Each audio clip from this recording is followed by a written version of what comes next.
आदरणीय गुरुदेव, ध्यान के समय योगी किन किन अवस्थाओं से होकर गुजरता है?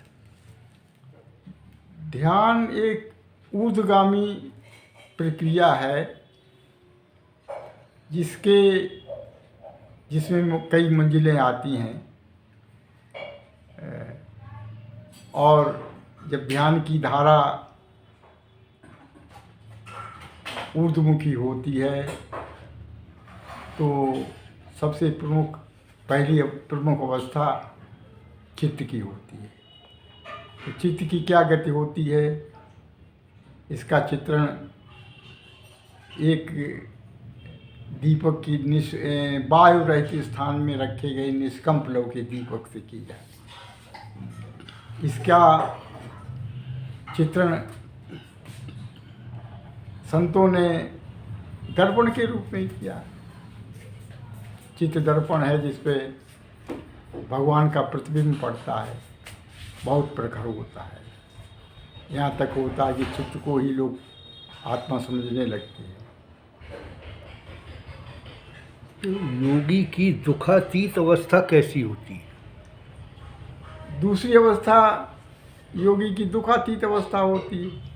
ये अवस्था योग की जो अध्यात्म प्रसाद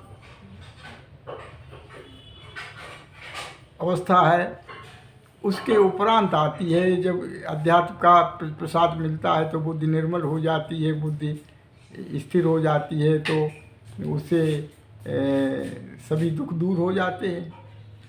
प्रसन्नता का प्रतीक होती है अध्यात्म प्रसाद बुद्धि, तो दुखों का अंत हो जाता है, आदमी दुखातीत अवस्था में पहुंच जाता है। जी। और योगी की निष्पाप अवस्था कैसी होती है? योगी की निष्पाप अवस्था योगी की दुखातीत अवस्था के बाद आती है।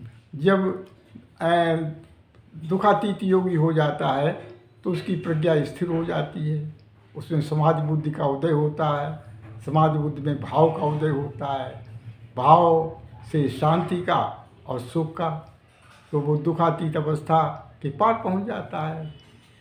लेकिन उसकी अवस्था में व्यतिरेक भी होते हैं। भाव जो है वो एक झंझावात में आए समुद्र की तरह होता है, उसमें ध्यान की नैया जो है वो डगमगाने लगती है।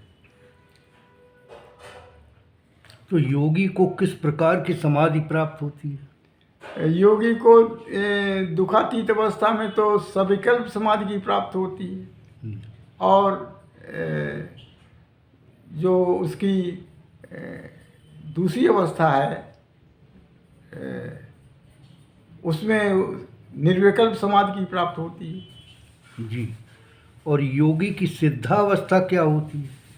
योगी की सिद्धावस्था जब वो योग के अंतिम पड़ाव में पहुंचता है तो वो पहले आत्मा को देखता है, अपनी आत्मा के ज्ञान दर्शन करता है, फिर वो परमात्मा के ज्ञान दर्शन करता है।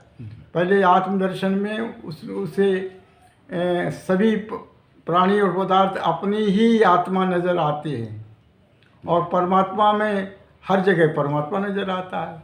तो वो निर्विकल्प समाधि की दशा है जिसमें योगी 24 घंटे निरंतर भगवान से जुड़ा रहता है, मतपर हो जाता है और मच्चित हो जाता है। तो क्या सिद्धावस्था में योगी पूर्ण रूप से युक्त हो जाता है? हाँ, सिद्धावस्था में आदमी प्रत्येक कर्म से, प्रत्येक भाव से, प्रत्येक रूप से एक हो जाता है भगवान से। बहुत बहुत धन्यवाद। आनंदमय जो है वर्णन किया आपने सहज भाव से। धन्यवाद।